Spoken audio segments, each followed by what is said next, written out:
be sharing this morning from the book of Hebrews. And before I begin with the text itself, I'd just like to relate a few stories of people that I read about or people that I had met. Hebrews was written to Hebrew believers who it was not easy for a Jew to become a believer in the Messiah at that time. They were considered apostate. They were considered denying their faith of Judaism, and they became objects of pranks. And the writer of Hebrews is encouraging them to be faithful and to put their trust in the Lord. So I have entitled this message this morning, The Believer's Rest. There are some things we don't understand. There are some things that probably do not make sense. And we simply need to learn to wait on the Lord. And this is tough for some of us to do. And I speak that for myself.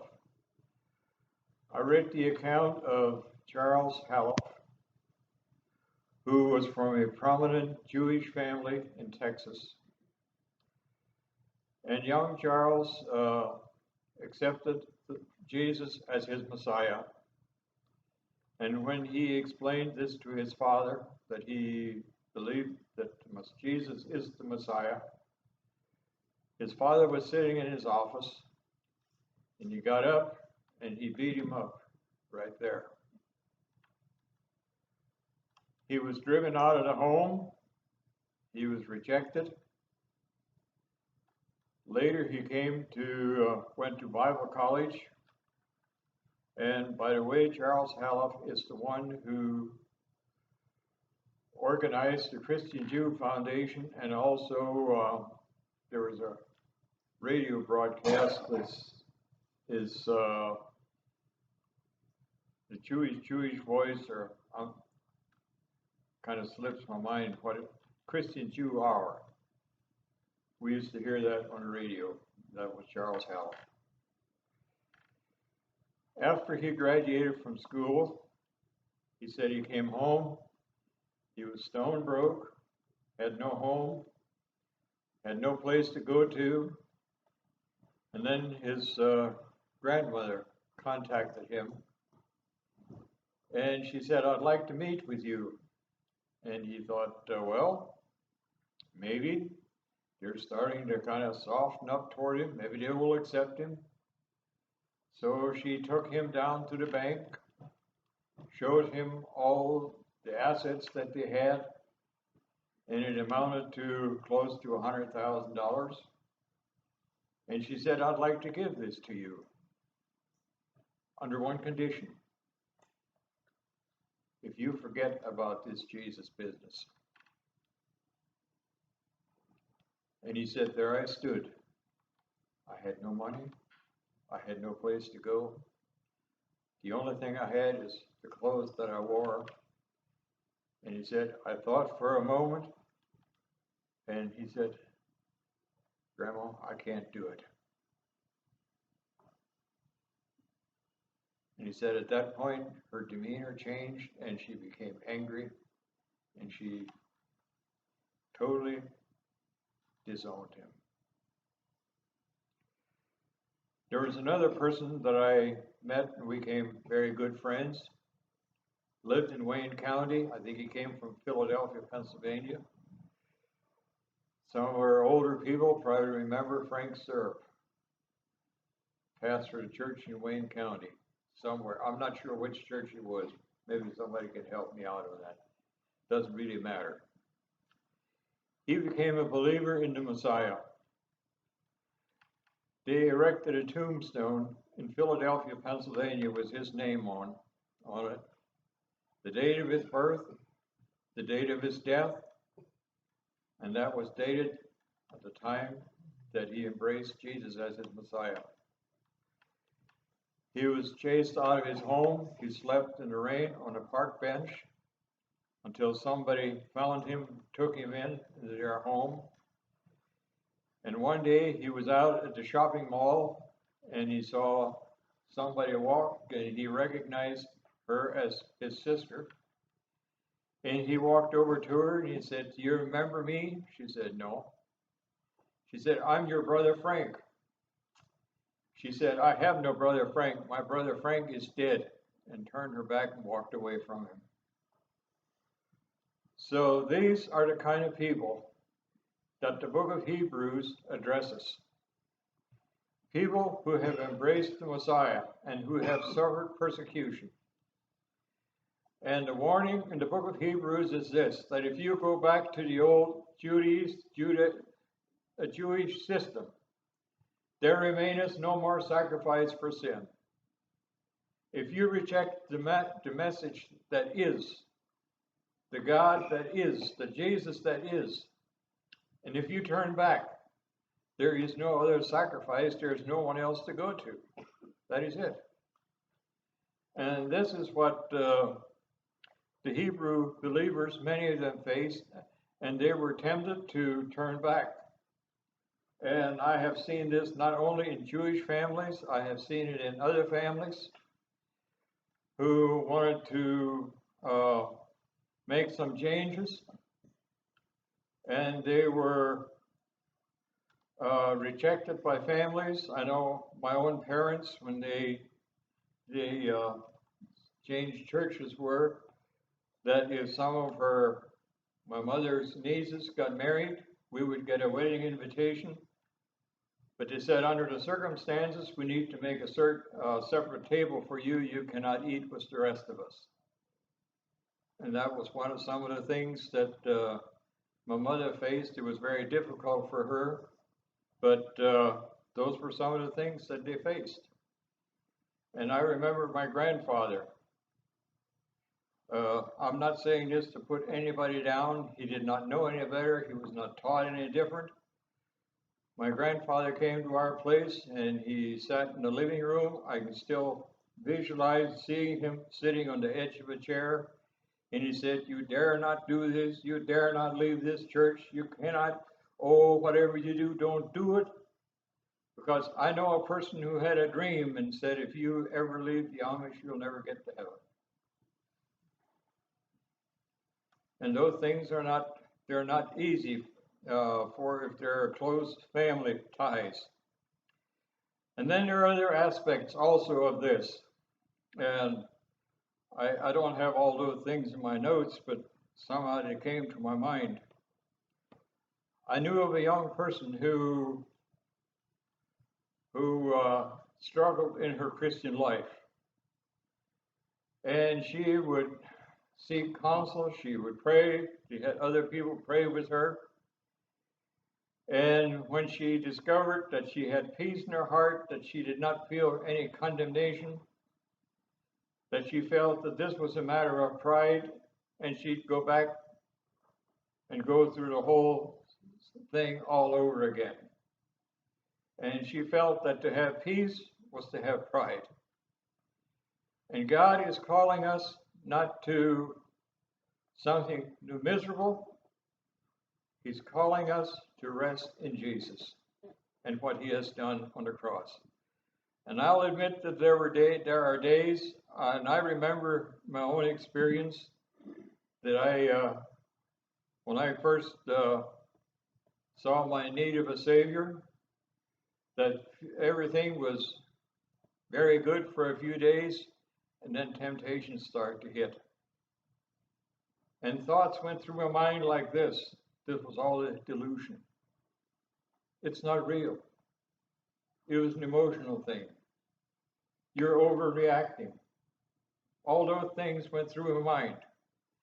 And the only way to settle this issue is when we get to the scriptures and we find what God is saying and what God is revealing to us in the scriptures, and we get on our knees and say, "God, help me to understand this. Help me to realize what it is, what position I have in you, if you have accepted me or not." And for a long time, I wished that if my prayers were heard, that I would get some kind of a signal from God. And after all, if I had an experience like Moses, I'd know exactly what to do. But it didn't happen. So, there's some people who have actually almost made shipwreck of their faith because of some of these things. And the book of Hebrews speaks about entering into his rest. There is something about rest that is beautiful. I know that when you come home in the evening and you spend the day laying 10 or 12-inch block, to sit down and rest felt pretty good. And this is what the writer of Hebrews is encouraging the Hebrews to do. That if you turn back, you'll not enter into his rest. I'm going to make just a few things by way of introduction. And what does it mean to enter into his rest? What does it mean to put our complete confidence in Jesus, the Messiah, the one who saved us, the one who forgave us, and the one who is sustaining us through life? First of all, Hebrews goes back to the point of, reminds us of the creation. And when God, after 6 days, he rested. It was a finished work. I don't believe that God was tired. I don't believe that God became weary. But it was a ceasing of a work. Creation was finished. Now look at that, and when he said it was finished, I don't see people walking around on their knuckles. I believe Adam walked upright. I don't believe he and Eve went around going, You know what I mean? The work was finished. There are no transitional forms. There are no missing links. Some people might look like it. I don't know. I've seen some that I thought might be, but never. No, that wasn't necessary. But God's work was finished, and then he rested. He left off creating at that point. And there was a Sabbath rest even before a day of rest, even before the law was given. It was a rest of creation, commemorating God's finished work. And I believe that that is an example can be to us, that we rest in God's finished work. And I'll get to some of those things later. But in the Hebrew scriptures and the letter to the Hebrews, and I'm not going to spend time in trying to decide who wrote it, whether Paul or Apollos or Luke or whoever did, whoever wrote it was well acquainted with the old law. He was acquainted with the priesthood. He was acquainted with everything that God, the economy that God had established for people up until that time. But he is promoting the thing of who God at sundry times in divers manners spake in time past unto the fathers by the prophets, hath in his last days spoken to us unto us by his Son, whom he has appointed heir of all things, by whom also he made the worlds. So naturally he's the heir because he's the Son. He's inherited all things because he's a son. And who being the brightness of his glory, the express image of his person, and upholding all things by the word of his power.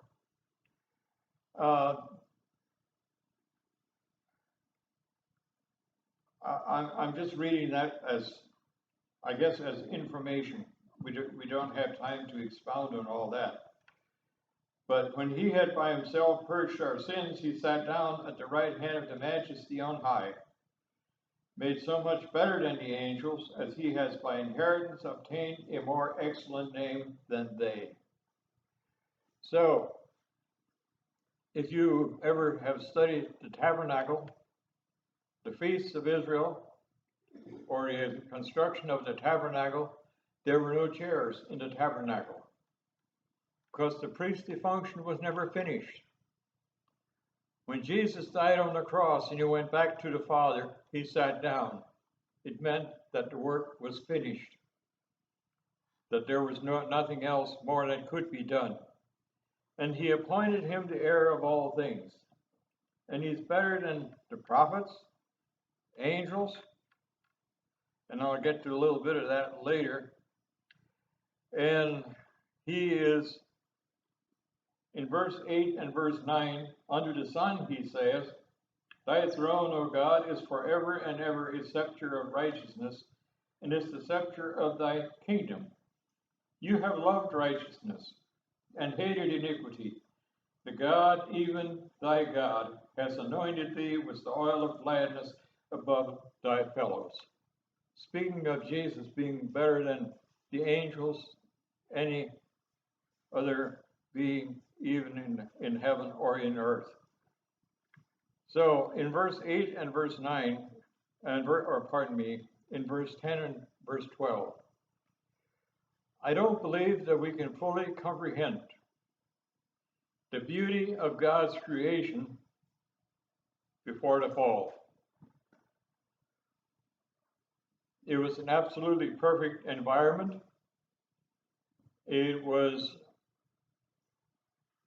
something that God called very good. But under the sun, he said,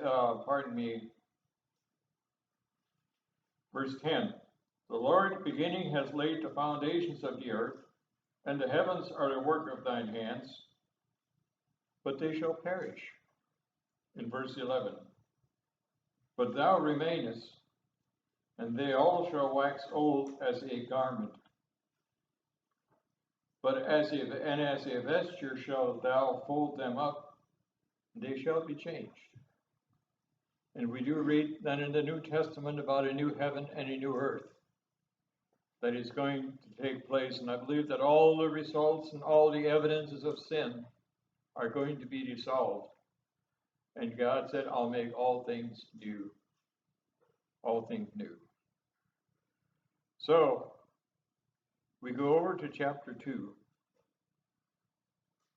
And I know this is kind of a lengthy introduction, but in chapter 2, verse 6 through verse 9 of Hebrews, one in a certain place testified, saying, What is man that you are mindful of him, or the Son of Man that thou visited him? I cannot fully comprehend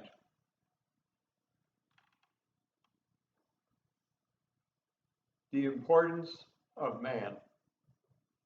How important are we to God? How important are we? I think that he probably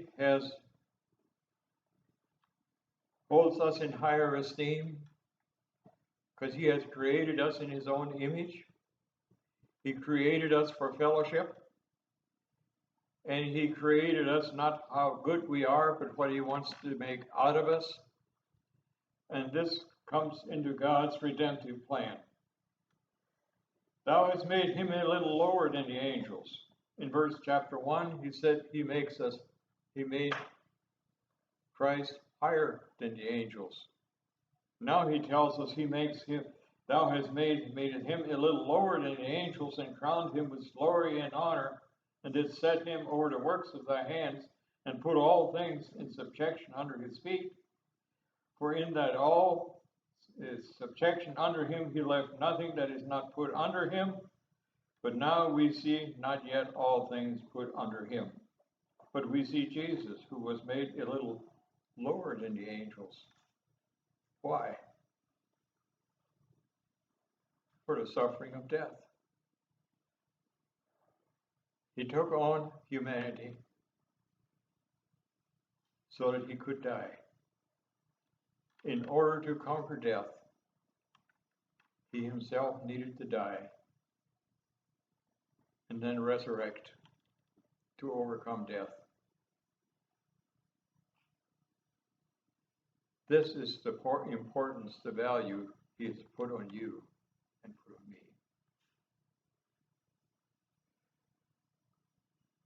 And this is why he could say in Hebrews, how shall we escape if we neglect so great a salvation?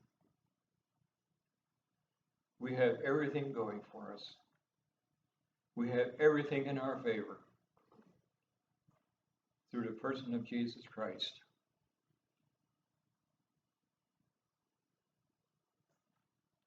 And then he speaks of entering into this death.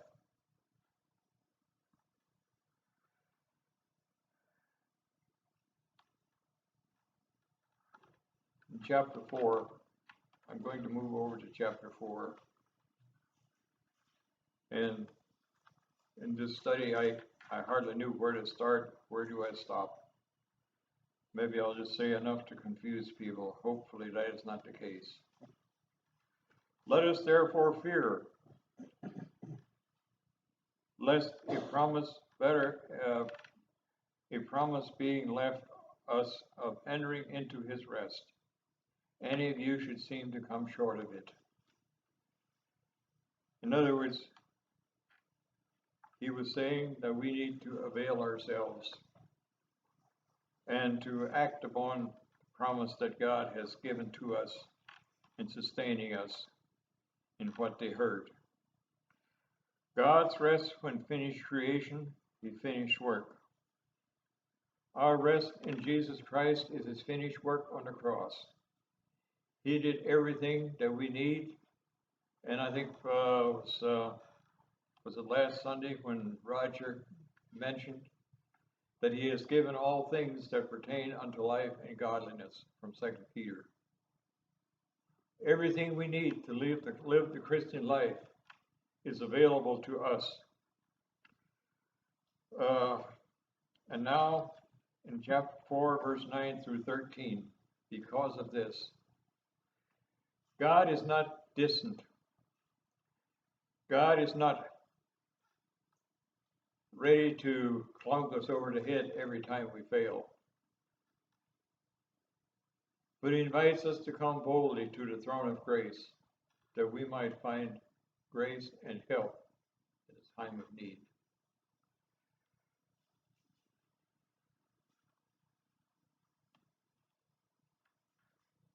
God does not drive us away when we fail.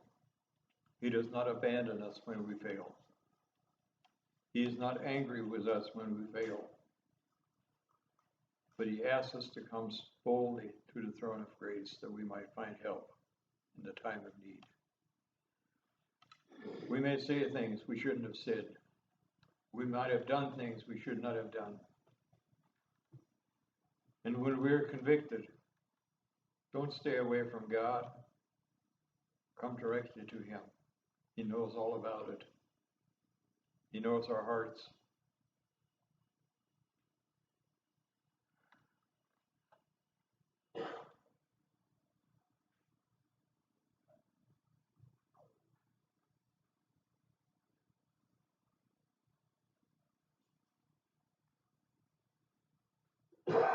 So he invites us to come boldly to the throne of grace. Verse 14 to 16 of chapter 4.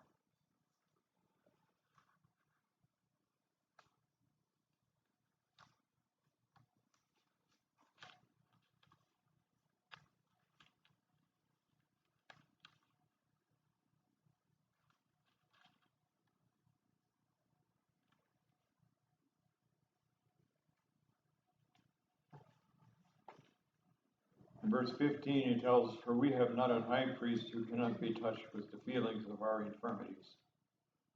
But he was in all points tempted like as we are, yet without sin. He never yielded to the temptation to sin. So when we come to God, He knows exactly what we are. Jesus went through it. He was tempted. He was rejected. He was made fun of. He was called an illegitimate child. He was accused of all those things. And I don't believe that there's anything that we can go through that He did not experience. And He will say, I know all about it, because we have a high priest who understands us.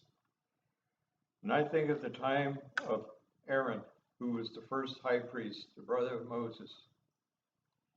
We read the account in Exodus 20, Numbers chapter 20. When Moses took Aaron, by the instructions of God, out to the mountain,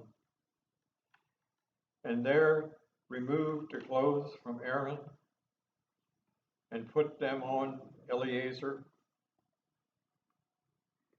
and he said that Aaron will die there. I can only somewhat in my mind imagine what that was like. That Aaron, who had been a high priest, who went into the Holy of Holies to make an atonement for the sins of the nation, who the Israelites knew, and they knew him well. They knew that he was the one who stood before God on their behalf. And now he was to go out and die. He couldn't continue by reason of death. And he explains here in the book of Hebrews that we have an everlasting high priest, the one who died, he rose again, and the high priest had to be taken from among men. Angel could not do it, seraphim could not do it. It had to be a member of the human race. And it was not something that a person decided on his own to become high priest. He was chosen by God. And he was the one who stood between God and man, and to make intercession for him. So Moses took Aaron out to the high, and it tells us that he removed his garments, put them on Eleazar, and Aaron died there in the mountain. And the people wept, they mourned, longer than the normal time of mourning for them. So, how do we enter into God's rest? By taking God at His word, by trusting in His finished work. He did everything He could, everything that was to be done for us to have fellowship with Him. But if we draw back, if we neglect and don't exercise our faith in His finished work of Christ on the cross, we will not experience that kind of rest. And I admit that there are times we do not fully understand what God is doing, why things happen the way they do, why things come into our life the way they do.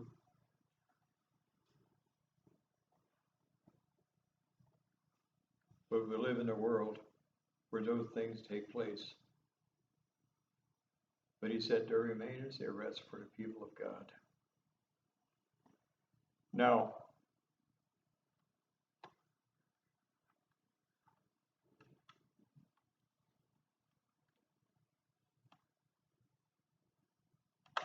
turn with me to Romans 8, if you would.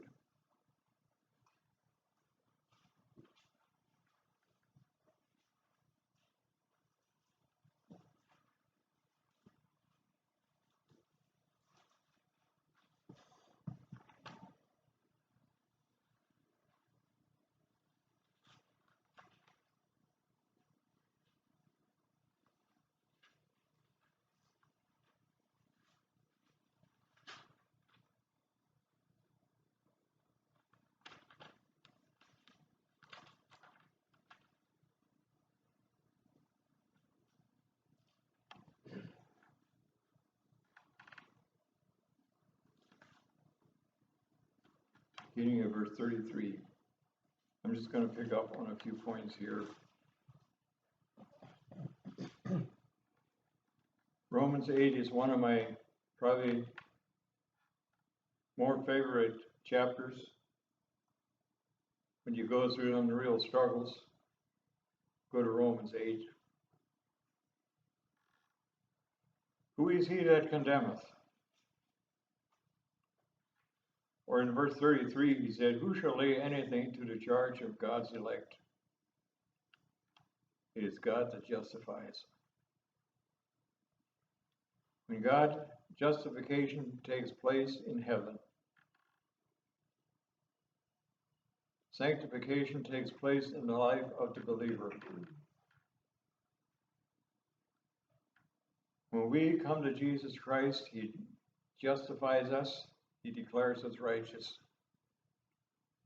Not our own righteousness, but we stand in the righteousness of Christ. Righteousness is imputed, tells us in the book of Romans. It is put to our account. And since we have a high priest who knows us, he is interceding for us. He's at the right hand of the Father, knows us by name. And when we're accused, when Satan accuses us before God, or other accusations that we might encounter, and sometimes people have the idea that, well, maybe God is so displeased with me. Maybe I wasn't saved after all. Maybe all this, maybe some of us have gone through those kind of things. It's not a pleasant thing. But the Bible tells us that Jesus became the propitiation for our sin. And when we are accused before God, and we're accused of wrongdoing, Jesus can say, I paid for that sin. I paid for that sin on the cross. That's taken care of. Who can lay anything to the charge of God, to anything to God's elect? No. It's like accusing Christ when that is done. And that is why he can tell us in Romans 8:37, we're more than conquerors through him who loved us. I cannot fully comprehend that in my mind. How could we be more than conquerors? But it's through him that loved us, not because of our goodness, but because of what he did for us.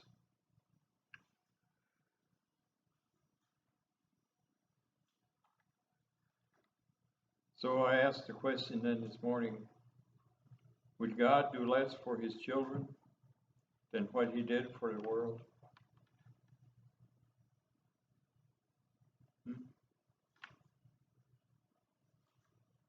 Think that through.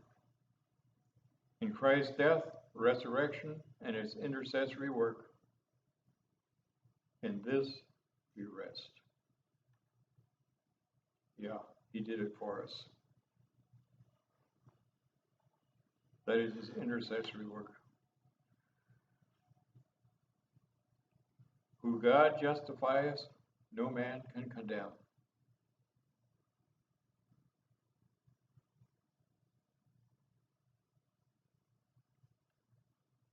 In verse 29 of this chapter, Romans 8, he tells us this.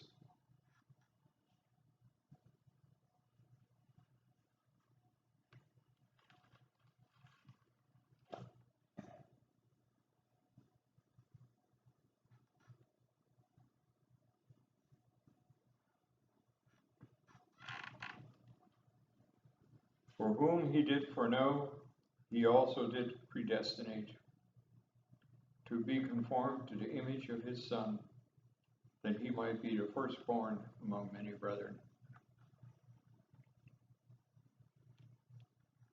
He conforms us to be like Christ. be like him. Moreover, whom he did predestinate, them he also called. And whom he called, he also justified. And whom he justified, them he also glorified.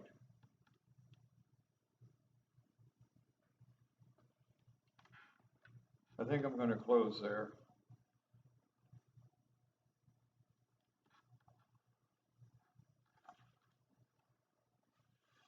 When there are things we do not comprehend, do not understand, when we turn to the scriptures and what Jesus has done for us, yeah, we can rest assured that he is faithful, that we can trust him. It's not our good works, it's not our best efforts. He does not need our conniving, our shrewdness. He's not in need of that, but he is looking for our trust and our complete confidence in his death, his resurrection, and his soon return. May the Lord bless you.